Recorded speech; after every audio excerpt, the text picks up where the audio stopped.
യേശുവിൻ തിരുപാദത്തിൽ ഇരുന്നു കേൾക്കണം. തന്റെ വിശുദ്ധ വാക്യത്തിൽ നമ്മുടെ ജീവനാ. യേശുവിൻ സുവിശേഷം ദിവ്യമാമുപദേശം. യേശുവിൻ സുവിശേഷം ദിവ്യമാമുപദേശം. കേൾക്കുക നാം, കാക്കുക നാം ജീവന്റെ വാക്യങ്ങൾ. കേൾക്കുക നാം, കാക്കുക നാം ജീവന്റെ വാക്യങ്ങൾ. കേൾക്കുക നാം, കാക്കുക നാം ജീവന്റെ വാക്യങ്ങൾ.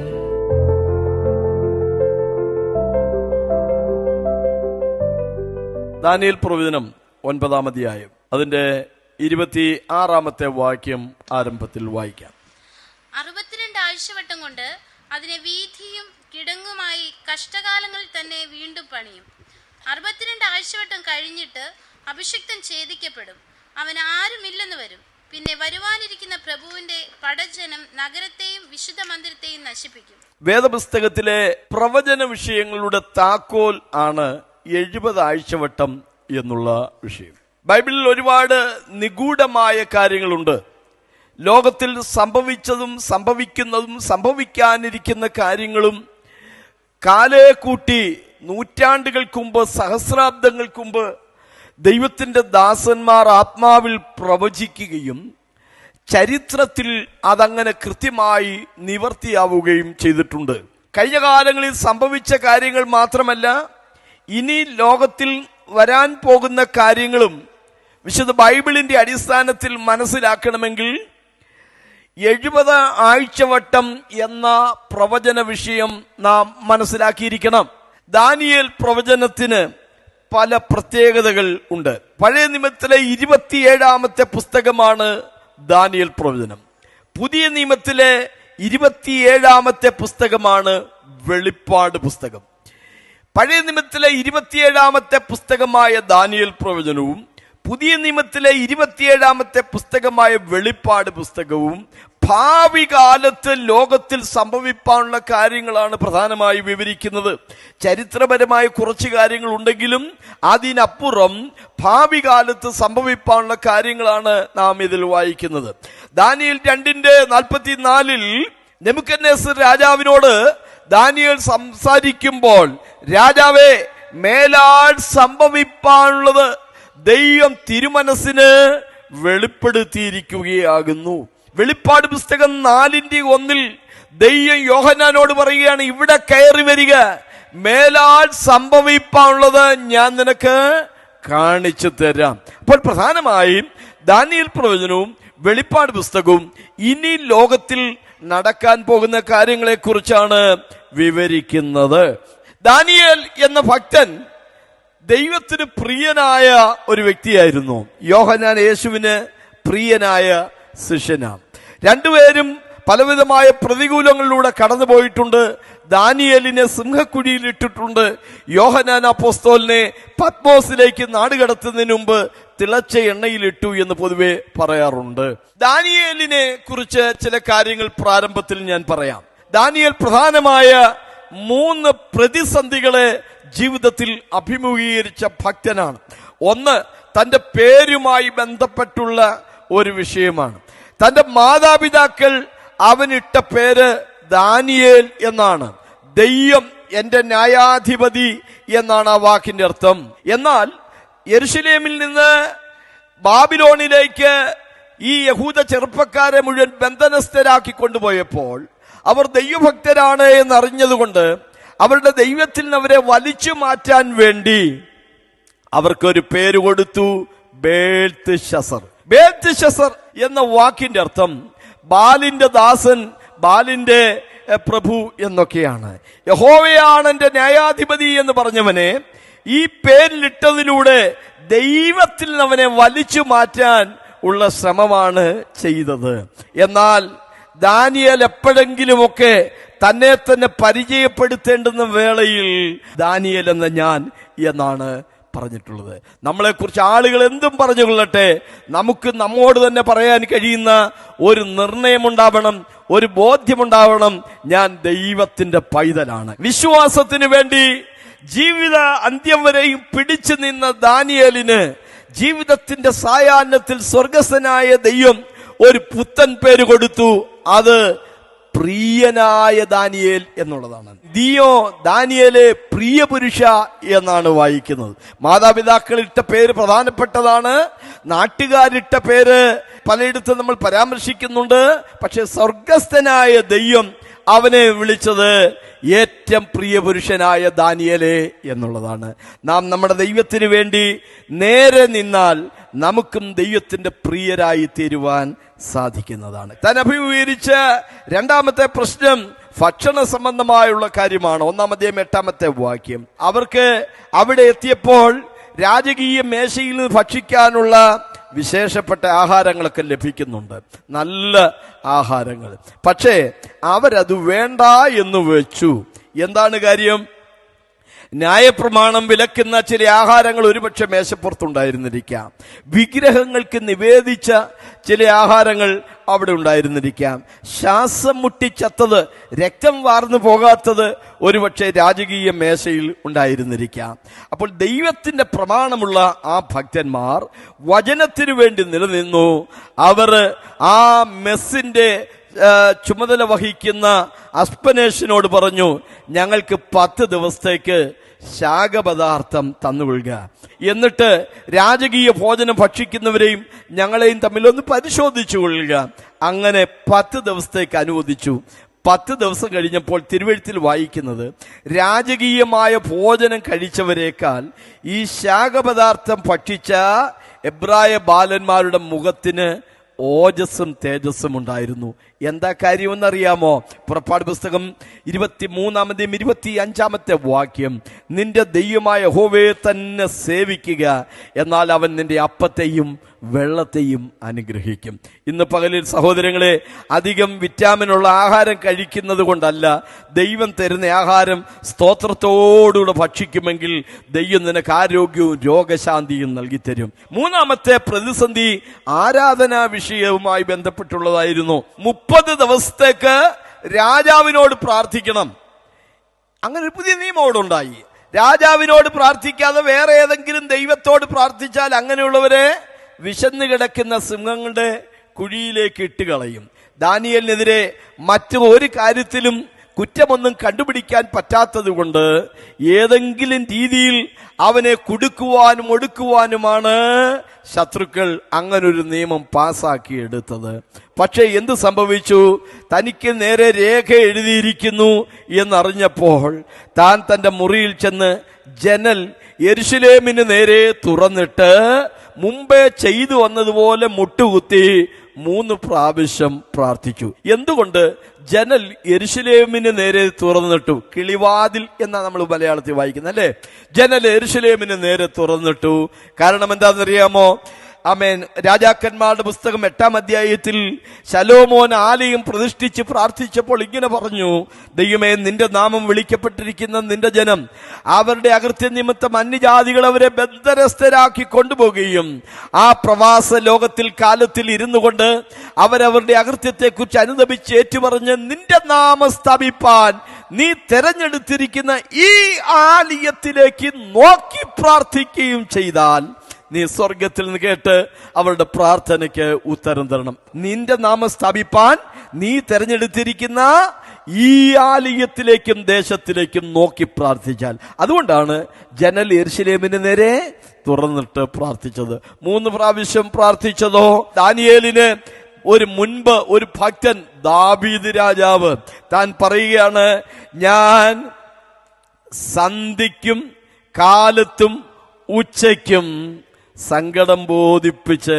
കരയും. നമ്മൾ കാലത്തും ഉച്ചയ്ക്കും വൈകുന്നേരത്തും എന്ന് പറയാറുണ്ട്. പക്ഷെ വചനം സന്ധ്യയ്ക്കും രാവിലെയും ഉച്ചയ്ക്കും. എന്താ സന്ധ്യയുടെ കാര്യം ആദ്യം പറഞ്ഞത്? യഹൂദന്റെ ഒരു ദിവസം തുടങ്ങുന്നത് സന്ധ്യ മുതലാ. സന്ധ്യയായി ഉഷസ്സുമായി 1-ാം ദിവസം, സന്ധ്യയായി ഉഷസ്സുമായി 2-ാം ദിവസം. അതുകൊണ്ടാണ് താൻ പറഞ്ഞത് സന്ധ്യയ്ക്ക്. ജീവിതത്തിന്റെ ആരംഭം സന്ധ്യയിലാ അവർക്ക് തുടങ്ങുന്നത്. അപ്പോൾ ആരംഭത്തിൽ ഞാൻ ദൈവത്തോട് പ്രാർത്ഥിക്കും. രാവിലെ എഴുന്നേറ്റ് കഴിഞ്ഞാൽ എന്ത് ചെയ്യും? ഞാൻ കിടന്നുറങ്ങി യഹോവ എന്നെ താങ്ങുകയാൽ ഉണർന്നു വരിക്കുന്നു. രാവിലെ പ്രാർത്ഥിക്കും. ഉച്ചയ്ക്കും ഞാൻ എന്ത് ചെയ്യും? എൻ്റെ സങ്കടം ബോധിപ്പിച്ച് കരയും.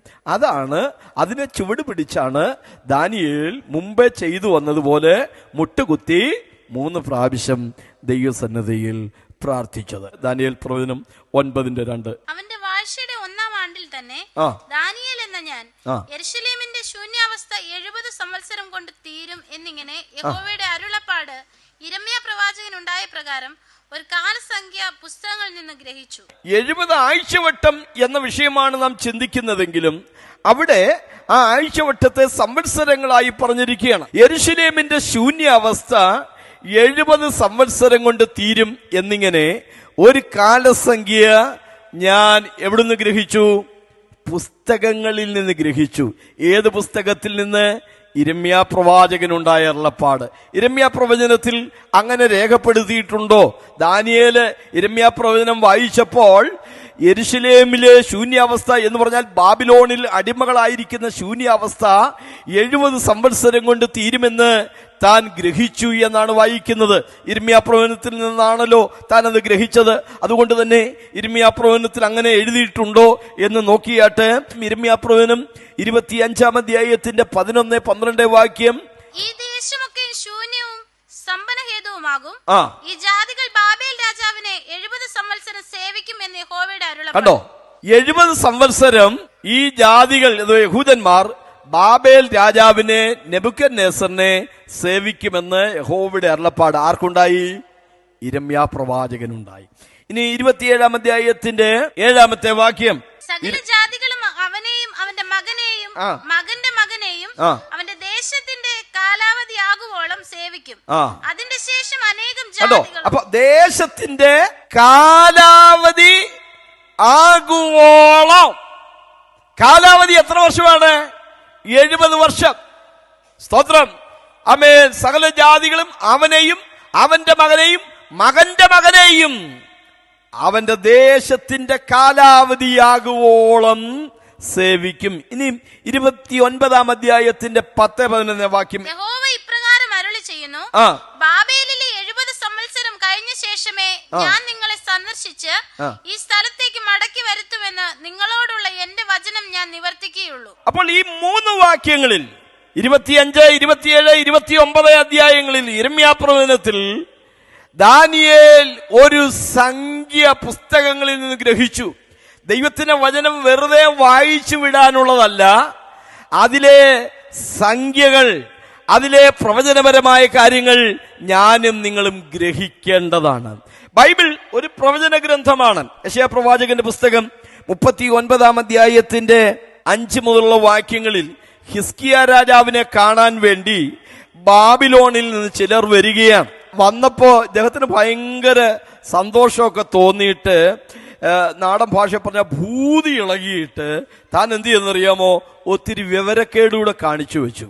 രാജാവ് രോഗിയായി കിടക്കുമ്പോൾ കാണാൻ വന്നല്ലേ, അതുകൊണ്ട് അവരെ സ്വീകരിച്ച് അവർക്ക് നല്ല ആഹാരമൊക്കെ കൊടുത്ത് പോകാൻ നേരത്ത് പറഞ്ഞു, ബാ എന്റെ കൊട്ടാരമൊക്കെ ഒന്ന് കണ്ടിട്ട് പോകാമെന്ന് പറഞ്ഞ് ഈ വിദേശികളെ വിളിച്ചോണ്ട് പെരയ്ക്കകത്ത് കൊണ്ടുപോയി തന്റെ പിതാക്കന്മാരുടെ കാലം മുതൽ ശേഖരിച്ചു വെച്ചിട്ടുള്ള പൊന്നും വെള്ളിയും ഒക്കെ അവരെ കാണിച്ചു കൊടുത്തു. ഈ കാണിച്ചു കൊടുത്തു അവരങ്ങ് പോയി. യെശയ്യാവെന്ന് പറയുന്ന ഒരു പ്രവാചകൻ അവിടെ ജീവിച്ചിരുന്നു. ദൈവത്തിന്റെ ആത്മാവ് ആ ദൈവദാസനോട് പറഞ്ഞു, നീ ചെന്ന് ആ രാജാവിനോട് ഒരു ദൂത് പറയാൻ. ദൈവദാസൻ വന്നിട്ട് ഒരു ദൂത് പറഞ്ഞു, നിന്റെ പിതാക്കന്മാർ ഇന്നുവരെയും ശേഖരിച്ചു വെച്ചിട്ടുള്ളതെല്ലാം ബാബിലോണിലേക്ക് കൊണ്ടുപോകും. യെശയ്യാ പ്രവചനം 39-ന്റെ 5 മുതൽ 7 വരെയുള്ള വാക്യങ്ങൾ. അപ്പോൾ യെശയ്യാവ് ഹിസ്കിയാവിനോട് പറഞ്ഞത്, സൈന്യങ്ങളുടെ യഹോവയുടെ വചനം കേട്ടുകൊള്ളുക. നിന്റെ രാജധാനിയിൽ ഉള്ളതൊക്കെയും നിന്റെ പിതാക്കന്മാർ ഇന്ന് വരെ ശേഖരിച്ചു വച്ചിട്ടുള്ളതും ഒട്ടൊഴിയാതെ ബാബിലോണിലേക്ക് എടുത്തുകൊണ്ടുപോകുന്ന കാലം വരുന്നു. AD നമ്മൾ മുമ്പോട്ടാണ് എണ്ണുന്നത് അല്ലേ? 2024 അടുത്ത വർഷം 25, പിന്നെ 26 മുമ്പോട്ടാ വരുന്നത്. പക്ഷെ BC പുറകിൽ നിന്ന് മുന്നോട്ട് വരുന്ന ഒരു കൗണ്ടിങ് സിസ്റ്റമാണ് ക്രിസ്തുവിന് മുമ്പുള്ള കാലഘട്ടത്തിൽ ഉള്ളത്. യെശയ്യാ പ്രവചനം എഴുതുന്നത് BC 790-ലാണ്. ഇസ്രായേൽ മക്കളെ നെബൂഖദ്നേസർ രാജാവ് ഇറാഖിൽ നിന്ന് വന്ന് ആ നാട് പിടിച്ചടക്കി അവരെ കീഴടക്കിക്കൊണ്ട് പോകുന്നത് BC 606-ലാണ്. 790 നിന്ന് പുറമോട്ട് വരണം. 606 വരുമ്പോൾ ഏതാണ്ട് 184 വർഷം കഴിഞ്ഞപ്പോൾ പറഞ്ഞ പ്രവചനം അതുപോലെ നിവർത്തിയായി. വേദപുസ്തകം ഒരു പ്രവചന ഗ്രന്ഥം കൂടിയാണ്. ഇതിൽ ചരിത്രപരമായ കാര്യങ്ങൾ മാത്രമല്ല, പ്രവചനങ്ങളുണ്ട്. ഭൂമിയുടെ 2/3 വെള്ളമാണെന്ന് പറയുന്നത് പോലെ ബൈബിളിലെ മൊത്ത വാക്യങ്ങളിൽ 1/5 പ്രവചനങ്ങളാണ്. പ്രവചന വാക്യവും അധികം സ്ഥിരമായി നമുക്കുണ്ട്. ലോകത്തിൽ എന്തിനെല്ലാം തെറ്റുകൾ പറ്റിയാലും ബൈബിളിലെ പ്രവചനങ്ങൾക്ക് ഒരു കാലത്തും തെറ്റുപറ്റില്ല. കാരണം തിരുവെഴുത്തിലെ പ്രവചനമൊന്നും മനുഷ്യന്റെ സ്വയമായ വ്യാഖ്യാനത്താൽ ഉളവാകുന്നതല്ല എന്ന് ആദ്യം തന്നെ അറിഞ്ഞുകൊള്ളണം. ദൈവത്തിന്റെ മനുഷ്യൻ പരിശുദ്ധാത്മ നിയോഗം പ്രാപിച്ചിട്ട് സംസാരിച്ചതത്രേ ആകുന്നു. ദൈവത്തിന് സ്തോത്രം. അപ്പോൾ ആ പ്രവചനം BC 790 യെശയ്യാവ് ഹിസ്കിയ രാജാവിനോട് പറഞ്ഞ പ്രവചനം 184 വർഷം കഴിഞ്ഞപ്പോൾ അങ്ങനെ തന്നെ സംഭവിച്ചു. 70 ആഴ്ചവട്ടം. ബൈബിളിൽ 7 ഗുണിതങ്ങൾ 70 തുടങ്ങിയ സംഖ്യകൾക്ക് പ്രത്യേകമായ അർത്ഥമുണ്ട്. ഒരു പൂർണ്ണതയെ കാണിക്കാൻ വേണ്ടി ഇങ്ങനെയുള്ള പദം ബൈബിളിൽ നിരവധി പ്രാവശ്യം ഉപയോഗിച്ചിട്ടുണ്ട്. യെരിഹോ കോട്ടയ്ക്ക് ചുറ്റും 7 ദിവസം നടക്കണം, 7ാമത്തെ ദിവസം 7 പ്രാവശ്യം. അല്ലേ? ബൈബിളിലെ എല്ലാ കാലക്കണക്കുകൾ നിങ്ങൾ നോക്ക്. 7 മുദ്രകൾ, 7 കാഹളങ്ങൾ, അല്ലെ? 7 സഭകൾ. യാഗപീഠത്തിനരികെ രക്തം 7 പ്രാവശ്യം തളിക്കണം. സമാഗമന കൂടാരത്തിലെ ഉപകരണങ്ങൾ 7 സഭയുടെ അടിസ്ഥാന ഉപദേശങ്ങൾ 7 ആഴ്ചയ്ക്ക് 7 ദിവസമാണുള്ളത്. കളറ്, നിറങ്ങൾ 7 സ്വരങ്ങൾ, സപ്തസ്വരങ്ങൾ 7 പ്രൈസല്ലോ. മനസ്സിലായല്ലോ? ലോകത്തിലെ എല്ലാ കാര്യങ്ങളും 7 ഗുണിതങ്ങൾ എന്നിങ്ങനെയുള്ള ക്രമത്തിലാണ് നമ്മൾ കാണുന്നത്. ഇതൊക്കെ തിരുവെഴുത്തിലുള്ളതാണ്. ഇനി 70 പ്രത്യേകത എന്താ? 70 ആഴ്ചവട്ടത്തെ കുറിച്ചാണ് നമ്മൾ ചിന്തിക്കുന്നത്. 70 പ്രത്യേകത വേദപുസ്തകത്തിൽ അനേക ഇടത്ത് 70 പ്രാധാന്യത രേഖപ്പെടുത്തിയിട്ടുണ്ട്. യേശുക്രിസ്തു തന്നോടുകൂടെ ഇരിപ്പാനും സുവിശേഷം പ്രസംഗിക്കാനും വേണ്ടി 12 അപ്പോസ്തലന്മാരെ തെരഞ്ഞെടുത്തു എങ്കിലും വേറെ 70 പേരെയാണ് അവൻ തെരഞ്ഞെടുത്തത്. 70 പേരെ. ക്ഷമിക്കാനുള്ള പരിധി കർത്താവ് എന്താണ് പറഞ്ഞത്? 70 വട്ടം നീ അവരോട് ക്ഷമിക്കണം. മിസ്രൈമിലേക്ക് യാക്കോബിനോടുകൂടെ ഇറങ്ങിപ്പോയ ജനസംഖ്യ രേഖപ്പെടുത്തിയിരിക്കുന്നത് 70 പേർ ഇറങ്ങിപ്പോയി എന്നാണ്. ഇസ്രായേൽ മൂപ്പന്മാരെ നിയമിക്കാൻ മോശയോട് പറയുമ്പോൾ 70 മൂപ്പന്മാരെയാണ് നിയമിച്ചത്. ദൈവത്തിന്. അപ്പൊ 70 പ്രാധാന്യതകൾ നമ്മൾ അവിടെ കാണുക. അപ്പൊ 7, 70 എന്നുള്ള സംഖ്യകൾക്ക് വേദപുസ്തകത്തിൽ പല പ്രത്യേകതകളുമുണ്ട്, പ്രാധാന്യതകളുണ്ട്. 70 ആഴ്ച എന്ന് പറഞ്ഞാൽ ഒരാഴ്ചക്ക് എത്ര ദിവസമുണ്ട്? 7 ദിവസം. 70 ആഴ്ച എന്ന് പറഞ്ഞാൽ 490 ദിവസം. ഇനി ബൈബിളിലെ പ്രവചന അർത്ഥത്തിൽ ഒരു ദിവസത്തിന് 1 വർഷം എന്നാണ് അർത്ഥം. ഉൽപ്പത്തി പുസ്തകം 29-ാം അധ്യായത്തിന്റെ 27-ാമത്തെ വാക്യം. ഇവളുടെ ആഴ്ചവട്ടം നിവർത്തിക്കാം, എന്നാൽ നീ ഇനിയും 7 സംവത്സരം എന്റെ അടുക്കൽ ചെയ്യുന്ന സേവയ്ക്ക്. യാക്കോബിന് റാഹേലിനെ വിവാഹം ചെയ്യാനായിരുന്നു ആഗ്രഹം. അപ്പൊ അമ്മായിപ്പം പറഞ്ഞു, സ്ത്രീധനം തരാൻ നിന്റെ കാശില്ലല്ലോ, നീ ഒരു കാര്യം ചെയ്യ്, 7 വർഷം എന്റെ വീട്ടിൽ നീ വേല ചെയ്യ. ആ 7 വർഷത്തെ വേലയുടെ കൂലി ഞാൻ സ്ത്രീധനമായി കണക്കാക്കിയിട്ട് റാഹേലിനെ നിനക്ക് കെട്ടിച്ചു തരാം. അങ്ങനെ പുള്ളി 7 വർഷം അടിമവേലയൊക്കെ ചെയ്തു. അവസാനം കല്യാണത്തിന്റെ സമയമായപ്പോൾ റാഹേലിന് പകരം മൂത്തവളായ ലേയെ കെട്ടിച്ചു കൊടുത്തു. പുള്ളി പറഞ്ഞു, ഈ ചതി എന്റെ അടുത്ത് ചെയ്യണമായിരുന്നോ എന്ന് ചോദിച്ചപ്പോൾ പറഞ്ഞു, ഒരു കാര്യം ചെയ്യ്, അവളെയും കൂടെ കെട്ടിച്ചു തരാം, ഇനി 7 വർഷം കൂടെ അടിമവേല ചെയ്യാൻ പറഞ്ഞു. അവിടെ പറഞ്ഞ പദം നോക്കിക്കേ, അവളുടെ ആഴ്ചവട്ടം നിവർത്തിക്ക. ആഴ്ചവട്ടം എന്ന് പറഞ്ഞപ്പോൾ 7 ദിവസം എന്നല്ല, ഇനി 7 വർഷം. 490 ദിവസം എന്നല്ല, 490 വർഷം എന്നാണ് അർത്ഥം. അതിന്റെ ബൈബിളിലെ 3 തെളിവ്. ഇവളുടെ ആഴ്ചവട്ടം നിവർത്തിക്ക എന്ന് പറഞ്ഞാൽ ഇനി 7 വർഷം നീ എന്റെ വീട്ടിൽ ജോലി ചെയ്യണം, അത് ഞാൻ സ്ത്രീധനമാക്കി കണക്കാക്കി അവളെ കെട്ടിച്ചു തരാമെന്നാണ്. ഇനി വേറെ വാക്യം വായിക്കാം. യെഹെസ്കേൽ പ്രവചനം 4-ാം അധ്യായത്തിന്റെ 5-6 വാക്യങ്ങൾ. ഞാൻ അവരുടെ അകൃത്യത്തിന്റെ സംവത്സരങ്ങളെ നിനക്ക് ദിവസങ്ങൾ എണ്ണും. അങ്ങനെ 390 ദിവസം നീ ഇസ്രായേൽ ഗ്രഹത്തിന്റെ അകൃത്യം വഹിക്കണം. കേട്ടോ, സംവത്സരങ്ങളെ ഞാൻ എന്ത് ചെയ്യും? ദിവസങ്ങളായി എണ്ണും. അപ്പൊ ദിവസത്തിന് വർഷം എന്നാണ് അർത്ഥം എന്നുള്ളതിന്റെ രണ്ടാമത്തെ തെളിവാണ് ഞാൻ പറഞ്ഞത്. ഇനി ഒരു വാക്യം കൂടെ വായിക്കാം. സംഖ്യാപുസ്തകം 14-ാം അധ്യായത്തിന്റെ 34-ാമത്തെ വാക്യം. ദേശം ഒറ്റുനോക്കിയ 40 ദിവസത്തിന്റെ എണ്ണത്തിനൊത്തവണ്ണം ഒരു ദിവസത്തിന് ഒരു സംവത്സരം വീതം. ആ ഒരു പദം നോക്കിക്കേ, ഒരു ദിവസത്തിന് ഒരു സംവത്സരം വീതം. 40 സംവത്സരം നിങ്ങൾ നിങ്ങളുടെ അകൃത്യങ്ങൾ വഹിച്ച് എന്റെ അകൽച്ചയെ അറിയും. ഇസ്രായേൽ ജനം മരുഭൂമിയിലൂടെ അലഞ്ഞുഴന്ന് നടന്നത് 40 വർഷമായിരുന്നു. എന്തുകൊണ്ട് 40 വർഷം അവർ അലഞ്ഞുഴന്ന് നടന്നു? മറുപടി, കനാൻ ദേശം ഒറ്റുനോക്കാൻ പോയിട്ട് വന്നത് 40 ദിവസം കൊണ്ടാണ്. 40 ദിവസത്തെ ഒറ്റുനോക്കലിന് ശേഷമാണ് വന്നിട്ട് അവർ പറയുന്നത് ആ നാട് പിടിച്ചെടുക്കാൻ നമുക്കാവില്ല, അവിടെ അനാക്യ മല്ലന്മാരുണ്ട്, അവിടെ പിടിച്ചെടുക്കാൻ പറ്റത്തില്ലെന്ന് അവിശ്വാസത്തിന്റെ റിപ്പോർട്ട് പറഞ്ഞു. ദൈവം പറഞ്ഞു, എത്ര ദിവസം കൊണ്ടാണ് നിങ്ങൾ അവിടോട്ട് പോയിട്ട് വന്നത്? 40 ദിവസം കൊണ്ട്. എന്നാ കേട്ടോ, ആ 40 ദിവസത്തിനൊത്തവണ്ണം നിങ്ങൾ 40 വർഷം മരുഭൂമിയിലൂടെ അലഞ്ഞു നടക്കും. ഒരു ദിവസത്തിന് ഒരു വർഷം വീതം. ഇതുവരെ ഞാൻ പറഞ്ഞതിന്റെ സാരാംശം, 70 ആഴ്ചവട്ടം എന്ന പ്രവചന വിഷയം നാം മനസ്സിലാക്കുമ്പോൾ 70 ആഴ്ച എന്ന് പറയുമ്പോൾ 490 ദിവസം എന്നല്ല, 490 വർഷം എന്നാണ് അർത്ഥം. ഇനി വിസ്മയകരമായ ഒരു കാര്യം ബൈബിളിൽ ഞാൻ ചൂണ്ടിക്കാണിക്കാൻ പോകുകയാണ്. അബ്രഹാമിന്റെ വിളി മുതലാണ് ബൈബിളിന്റെ ചരിത്രത്തിൽ ഒരു ജനത ആരംഭിക്കുന്നത്, യഹൂദ ജനത ആരംഭിക്കുന്നത്. സ്തോത്രം.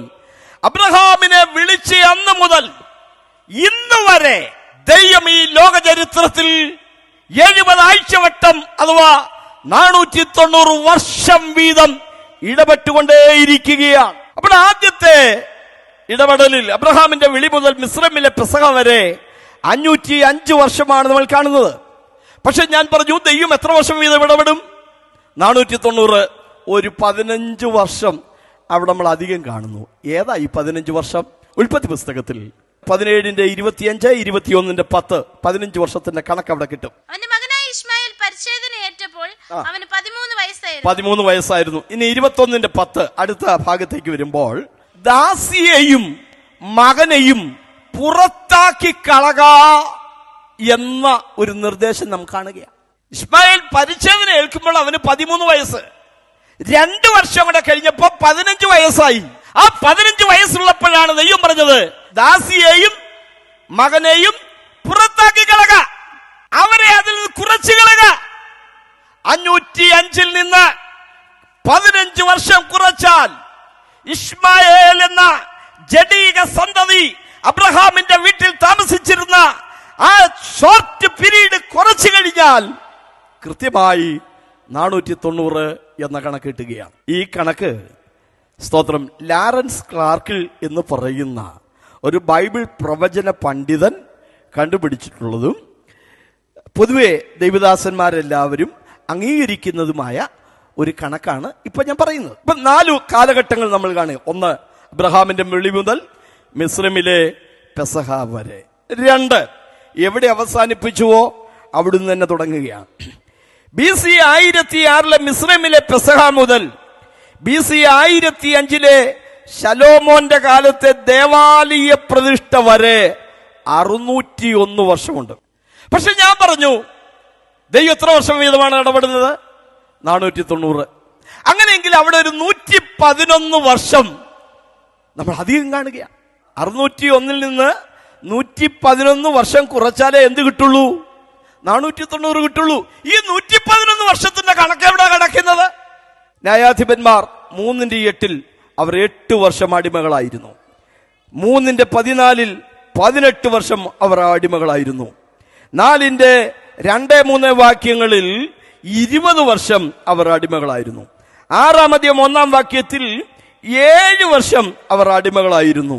10-13 വാക്യത്തിൽ അവർ 18 വർഷം അടിമകളായിരുന്നു. 13:1 അവർ 40 വർഷം അടിമകളായിരുന്നു. കൂട്ടിയാൽ കൃത്യമായി 111 എന്ന് കിട്ടും. അടിമകളായിരുന്ന എല്ലാ വർഷവും കൂട്ടിയിട്ടുണ്ട്, ഒരെണ്ണം പോലും ഒഴിവാക്കിയിട്ടില്ല. ആ പ്രവാസകാലം കുറച്ചപ്പോൾ അവിടെയും നമുക്ക് 490 എന്ന രണ്ടാമത്തെ കണക്ക് കിട്ടുകയാണ്. ഇനി എവിടെ അവസാനിപ്പിച്ചോ അവിടെ നമ്മൾ പിന്നെയും തുടങ്ങാൻ പോവുകയാണ്. മൂന്നാമത്തെ കണക്ക് BC 1005 ശലോമോന്റെ ആലയ പ്രതിഷ്ഠ മുതൽ BC 445 അർത്ഥഹസിഷ്ട മഹാരാജാവിന്റെ കൽപ്പന വരെ 560 വർഷം എന്ന് കിട്ടുകയാണ്. പക്ഷെ ഞാനും പറഞ്ഞ എത്ര വർഷം വീതം ദൈവം ഇടപെടുന്ന 490. അവിടെ നമ്മൾ നോക്കിയാൽ ഒരു 70 വർഷം പിന്നെയും അധികം കാണുക. 490, 70, 560. അപ്പൊ ഈ 70 വർഷം എവിടെയാ? ഇസ്രായേൽ മക്കൾ ബാബിലോണിൽ അടിമകളായിരുന്നത് 70 വർഷം. യെരൂശലേമിന്റെ ശൂന്യാവസ്ഥ 70 സംവത്സരം കൊണ്ട് തീരുമെന്നിങ്ങനെ ഒരു കാലസംഖ്യ ഞാൻ പുസ്തകങ്ങളിൽ നിന്ന് ഗ്രഹിച്ചു. അപ്പോൾ യെരൂശലേമിനെ യഥാസ്ഥാനത്താക്കി പണിയാൻ കൽപ്പന പുറപ്പെട്ടത് മുതൽ 70 ആഴ്ചവട്ടം അഥവാ 490 വർഷം കൂടെ കഴിയുമ്പോൾ യഹൂദന്റെ രാജ്യം യഥാസ്ഥാനത്താകണമായിരുന്നു. പല ജാതികൾ അവരെ ആക്രമിച്ച് കീഴടക്കി ഭരിച്ചിട്ടുണ്ട്. പക്ഷെ ഇനി ഒരു ജാതിയും അവരെ കീഴടക്കി ഭരിക്കാതെ വണ്ണം യഹൂദന്റെ നാട് എന്നേക്കുമായി അവരുടേത് മാത്രമായിരിക്കത്തക്ക ഒരു ഭരണം ലോകത്തിൽ വരണം. നാലാമത്തെ 490 കാലഘട്ടം വന്നു. പക്ഷേ അവിടെ ദൈവം അതിനെ ഒന്ന് വിഭജിച്ചാണ് പറഞ്ഞത്. ദാനിയേൽ 9:26 ഞാൻ കാണാതെ പറയുന്നത്. വീതിയും കിടങ്ങുമായി അതിനെ പണിയുന്ന ഒരു 7 വർഷം നമ്മൾ കാണുകയാണ്. അഭിഷിക്തനായ ഒരു പ്രഭു വരെ 62 ആഴ്ചവട്ടം. മൊത്തം എത്ര ആഴ്ചവട്ടമാണ്? 70 ആഴ്ചവട്ടം. പക്ഷെ അതിനെ ദൈവം 3 വിഭജിച്ചു പറഞ്ഞു. ഒന്ന്, യെരൂശലേമിനെ യഥാസ്ഥാനത്താക്കി പണിയാനുള്ള 7 ആഴ്ചവട്ടം. അന്ന് മുതൽ അഭിഷിക്തനായ പ്രഭു വരെ 62 ആഴ്ചവട്ടം. സ്തോത്രം. അത് രണ്ടും കൂടെ കൂട്ടണം. 62, 7, 69. 69 ഗുണം 7 483 എന്ന് കിട്ടുകയാണ്. അവിടെ ഒരു 5 വർഷത്തിന്റെ ഒരു ചെറിയ കണക്കൊക്കെ പറയുന്നുണ്ട്. അതിന് വളരെ വിശദീകരണമാണ് ഞാൻ ഈ താഴെ കൊടുത്തേക്കുന്നത്. മനസ്സിലാക്കാൻ വേണ്ടി അതവിടെ രേഖപ്പെടുത്തിയിരിക്കുകയാണ്. മൊത്തം 70 ആഴ്ചവട്ടമാണുള്ളത്. അതിൽ 69 ആഴ്ചവട്ടം കഴിയുമ്പോൾ എന്ത് സംഭവിക്കും? ദാനിയേൽ 9:26 അഭിഷിക്തൻ ഛേദിക്കപ്പെടും. ദാനിയേൽ 9:26 3 പ്രധാന കാര്യങ്ങളാണ് പറയുന്നത്. ഒന്ന്, അഭിഷിക്തൻ ഛേദിക്കപ്പെടും. എന്തുകൊണ്ട്? യേശുവിന്റെ മരണത്തെ ഛേദിക്കുക എന്ന പദം കൊണ്ട് അർത്ഥമാക്കി. ഛേദിക്കുക എന്ന് പറഞ്ഞാൽ വെട്ടുക, മുറിക്കുക. യേശുവിന്റെ മരണം നമുക്കറിയാം, ആണിയടിച്ചാണ് യേശുവിനെ ക്രൂശിക്കുന്നത്. വിലാപ്പുറത്ത് കുന്തം കൊണ്ട് കുത്തുന്നു, തലയിൽ മുൾക്കിരീടം വെക്കുന്നു, പുറമൊക്കെ അടിച്ചു കീറുന്നു. പക്ഷെ യേശുവിനെ വാള് വെച്ച് വെട്ടിയതായിട്ട് നമ്മൾ വായിക്കുന്നില്ല. പക്ഷെ യേശുവിന്റെ മരണത്തെ കുറിച്ച് പ്രവാചകൻ രേഖപ്പെടുത്തി. The Messiah shall be cut off. അഭിഷിക്തൻ ഛേദിക്കപ്പെടും. അത് പറയാനുള്ള കാരണം ആദ്യം നമുക്ക് ഉൽപ്പത്തി പുസ്തകത്തിലേക്ക് പോകണം. ഉൽപ്പത്തി പുസ്തകം 3-ാം അധ്യായത്തിന്റെ 24-ാമത്തെ വാക്യം. ഇങ്ങനെ അവൻ മനുഷ്യനെ ഇറക്കി കളഞ്ഞു. ജീവന്റെ വൃക്ഷത്തിങ്കലേക്കുള്ള വഴി കാപ്പാൻ അവൻ ഏദൻ തോട്ടത്തിന് കിഴക്ക് കെരൂബുകളെ തിരിഞ്ഞുകൊണ്ടിരിക്കുന്ന വാളിന്റെ ജ്വാലയുമായി നിർത്തി. കെരൂബിന്റെ ജോലി വെട്ടിയേക്കണം. പർദീസയിലോട്ട് ആരെങ്കിലും വന്നാൽ വെട്ടിയേക്കണം. അതുകൊണ്ട് കെരൂബ് ഉയർത്തിപ്പിടിച്ച വാളുമായിട്ട് നിൽക്കുക. എവിടെ? പർദീസയുടെ കവാടത്തിൽ വാളുമായിട്ട് നിൽക്കുകയാണ്. മനുഷ്യന് പർദീസയിലേക്ക് പോകാൻ, ദൈവമായി കൂട്ടായ്മ ആചരിക്കാൻ സാധിക്കാതെ വന്നപ്പോൾ അവൻ പർദീസയ്ക്ക് വെളിയിൽ നിന്നുകൊണ്ട്, അവന് രക്തം ചീന്താൻ പറ്റാത്തത് കൊണ്ട് അവന് പകരമായി ആടുകളെ അറുക്കാൻ തുടങ്ങി. പക്ഷേ ആയിരക്കണക്കിന് ആടുകൾ അറുക്കപ്പെട്ടിട്ടും മനുഷ്യന്റെ പാപം എന്ന അടിസ്ഥാന പ്രശ്നത്തിന് പരിഹാരം വരാതെ വന്നപ്പോൾ സ്വർഗത്തിലെ യേശു കർത്താവ് പറഞ്ഞു, പാപയാഗങ്ങളിലും സർവാംഗ ഹോമങ്ങളിലും നീ പ്രസാദിച്ചില്ല.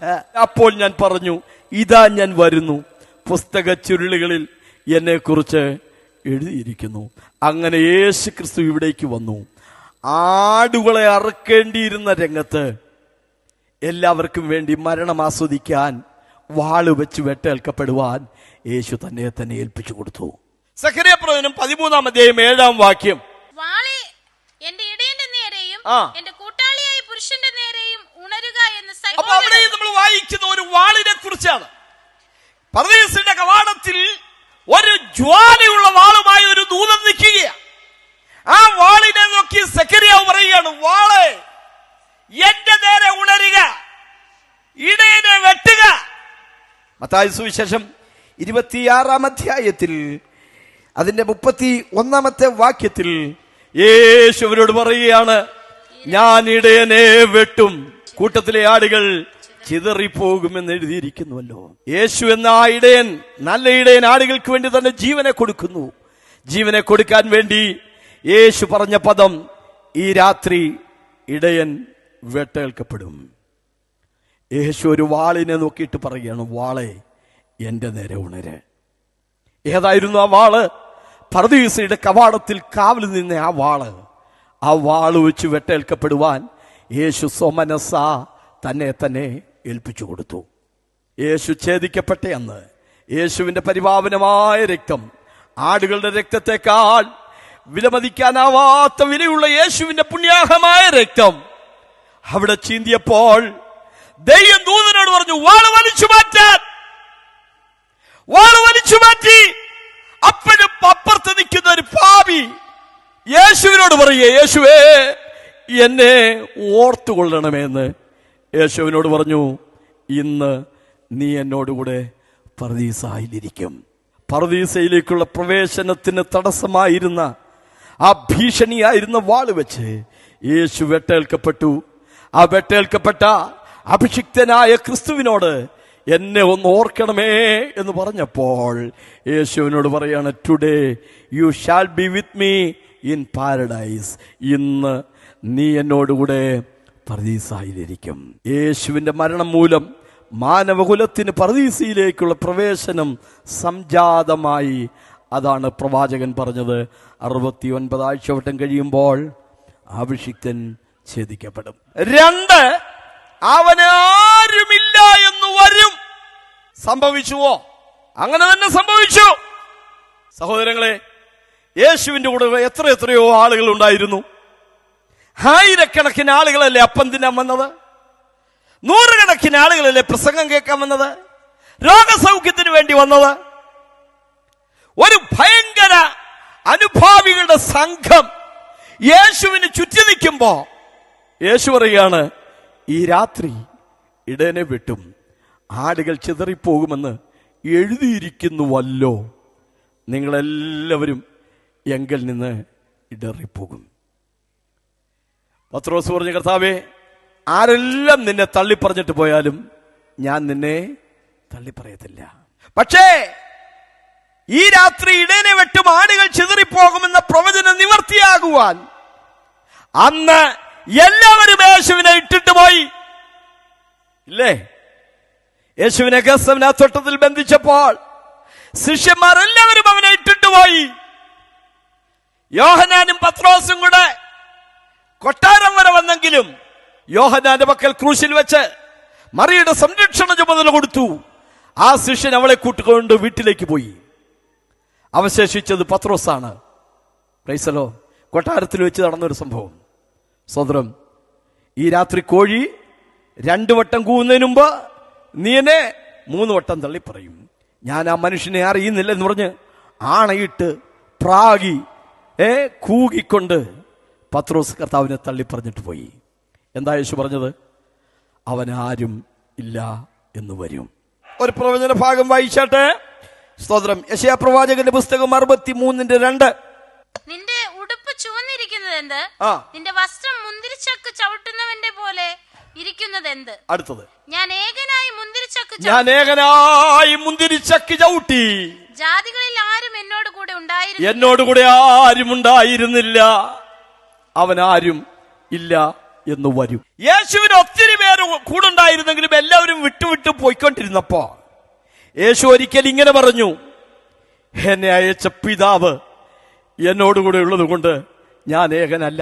അപ്പൊ യേശുവിനെ എപ്പോഴും ധൈര്യപ്പെടുത്തിയൊരു ചിന്ത, I am not alone, my father is with me always. എന്റെ പിതാവ് എന്റെ കൂടെ എപ്പോഴും ഉണ്ട്. അതുകൊണ്ട് അതുകൊണ്ട് ഞാൻ ഇവിടെ ഒറ്റയ്ക്കല്ല. പിതാവ് യേശുവിനോടുകൂടെ എപ്പോഴും ഉണ്ടായിരുന്നു.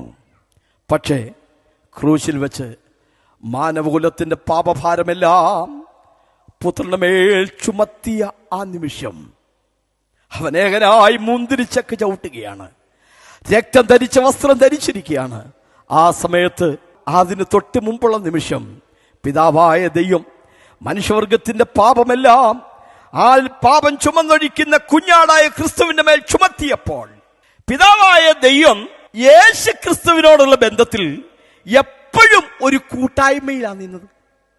അതുകൊണ്ടാണ് യേശു പലപ്പോഴും പറയുന്നത്, എന്റെ പിതാവ് എന്നോട് കൂടെ ഉള്ളത് കൊണ്ട് ഞാൻ ഏകനല്ല, എന്റെ പിതാവ് എന്നെ ഒറ്റയ്ക്ക് വിട്ടിട്ടില്ല, അവൻ എപ്പോഴും എന്നോടുകൂടെ ഉള്ളത് കൊണ്ട് ഞാൻ അവന് പ്രസാദമുള്ളത് ചെയ്യുന്നു. ഇങ്ങനത്തെ ഒരു കൈകോർത്തിരിക്കുന്ന ബന്ധമായിരുന്നു. എന്നാൽ പുത്രനുമായിട്ടുള്ള കൂട്ടായ്മ അവിടുന്ന് മാറ്റിയിട്ട് പാപികളായ നമുക്ക് വേണ്ടി ദൈവത്തിന്റെ സ്നേഹത്തിന്റെ കരം നീട്ടിത്തന്നു. ഇതാണ് ക്രൂശിൽ വെളിപ്പെട്ട ദൈവസ്നേഹം. ഇതാണ് യോഹന്നാൻ 3:16 അർത്ഥം.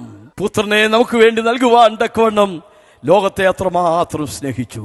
പാപികളായിരുന്ന, ബലഹീനരായിരുന്ന, ശത്രുക്കളായിരുന്ന നമുക്ക് വേണ്ടി, അഭക്തരായ നമുക്ക് വേണ്ടി പിതാവായ ദൈവം സ്നേഹത്തിന്റെ കൂട്ടായ്മയുടെ കരം നീട്ടിത്തന്നു. എവിടെ വെച്ച്? ക്രൂശിൽ വെച്ച് തന്നെ. 3 മലയാളത്തിൽ ഇല്ലാത്തൊരു വാക്ക് അവിടെ ഇംഗ്ലീഷിലുണ്ട്. The Messiah shall be cut off, but not for himself. അഭിഷിക്തൻ ഛേദിക്കപ്പെടും, അവന് വേണ്ടിയല്ലാനും. പിന്നെ വേറെ ആർക്കു വേണ്ടിയാണ്? യേശു കുരിശിൽ മരിച്ചത് യേശുവിന് വേണ്ടിയല്ല, പിന്നെ ആർക്കു വേണ്ടി? പാപികളായിരുന്ന, ബലഹീനരായിരുന്ന, ശത്രുക്കളായിരുന്ന, ദൈവസന്നിധിയിൽ അകന്നു നിന്ന, ദോഷികളായിരുന്ന നമുക്ക് വേണ്ടി. അതാണ് തിരുവെഴുത്ത് പറയുന്നത്, അവൻ നമുക്ക് വേണ്ടി തന്റെ പ്രാണനെ വെച്ച് തന്നതിനാൽ സ്നേഹമെന്ത് എന്ന് നാം അറിയുന്നു. സ്വന്തം പുത്രനെ ആദരിക്കാതെ നമുക്കെല്ലാവർക്കും വേണ്ടി ഏൽപ്പിച്ചു തന്നു. ആ ദൈവത്തിന്റെ സ്നേഹം ഇന്ന് തുടങ്ങിയതല്ല, യേശു കുരിശിൽ മരിച്ചപ്പോഴല്ല ആ സ്നേഹത്തിന്റെ വെളിപ്പെടുത്തലുകൾ തുടങ്ങിയത്. ഏദൻ തോട്ടം മുതൽ ആ സ്നേഹത്തിന്റെ പ്രദർശനങ്ങൾ നിഴലുകളായി ദൈവം നൽകിക്കൊണ്ടിരുന്നു. അന്ന് ഒരാടിനെ അറുത്ത് ആടിന്റെ വസ്ത്രം കൊണ്ടാണ് മനുഷ്യന്റെ നഗ്നത മറച്ചത്. അന്ന് അറുക്കപ്പെട്ട ആട് ലോകസ്ഥാപനം മുതൽ കഴുത്തറക്കപ്പെട്ട കുഞ്ഞാടായ ക്രിസ്തുവായിരുന്നു. പുറപ്പാട് പുസ്തകത്തിലേക്ക് വരുമ്പോൾ പെസഹ കുഞ്ഞാടായി നാം ക്രിസ്തുവിനെ കാണുന്നു. ലേവ്യ പുസ്തകത്തിലേക്ക് വരുമ്പോൾ ലോകത്തിന്റെ പാപം ചുമക്കുന്ന കുഞ്ഞാടായി നാം ക്രിസ്തുവിനെ കാണുന്നു. എല്ലാ പുസ്തകങ്ങളിലും, മിക്ക പുസ്തകങ്ങളിലും അവസാന പുസ്തകമായ വെളിപ്പാട് പുസ്തകത്തിൽ വരുമ്പോൾ മനുഷ്യവർഗത്തെ വീണ്ടെടുക്കാൻ ആരുണ്ട് എന്ന് നിലവിളിക്കുമ്പോൾ, മുദ്ര പൊട്ടിപ്പാൻ, പുസ്തകം വാങ്ങാൻ, മനുഷ്യനെ വീണ്ടെടുപ്പാൻ യോഗ്യനായ ഒരാളുണ്ടെന്ന് പറയുമ്പോൾ, ആ യോഗ്യനായ യഹൂദ ഗോത്രത്തിന്റെ സിംഹത്തെ കാണാൻ കൊതിയോടെ യോഹന്നാൻ നോക്കി നിൽക്കുമ്പോ സിംഹമല്ല വന്നത്, ഒരു കുഞ്ഞാട് അറുക്കപ്പെട്ടതായി വന്നു നിൽക്കുന്നു. അറുക്കപ്പെട്ട കുഞ്ഞാട്. ഇവിടെ സ്പോർട്സിലൊക്കെ ഓടി ജയം നേടിയ ആളുകൾ സമ്മാനം വാങ്ങാൻ വരുമ്പോ ഓടിയ നേരത്ത് ധരിച്ച ആ വസ്ത്രവും ധരിച്ചുകൊണ്ട് സമ്മാനം വാങ്ങാൻ വരികയാണ്. എന്നതുപോലെ കുരിശിൽ മനുഷ്യവർഗത്തിനു വേണ്ടി ദൈവകോപത്തിന്റെ വാളിനാൽ വെട്ടേൽക്കപ്പെട്ട യേശു ഇപ്പോഴും ഇതാ വിശ്വസിക്കുന്നവർക്ക് തന്റെ രക്തം മൂലം പ്രാശ്ചിത്തമാകാൻ ദൈവനെ പരസ്യമായി നിർത്തിയിരിക്കുകയാണ്. ഒരു കുഞ്ഞാട് അറുക്കപ്പെട്ടതുപോലെ നിൽക്കുന്നത് കണ്ടു.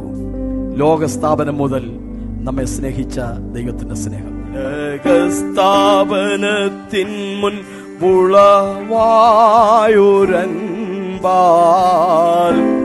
തിരഞ്ഞെടുത്തവൻ എന്നെ തിരുമുൻപിൽ വസിപ്പാൻ. തിരഞ്ഞെടുത്തവൻ എന്നെ തിരഞ്ഞെടുത്തവൻ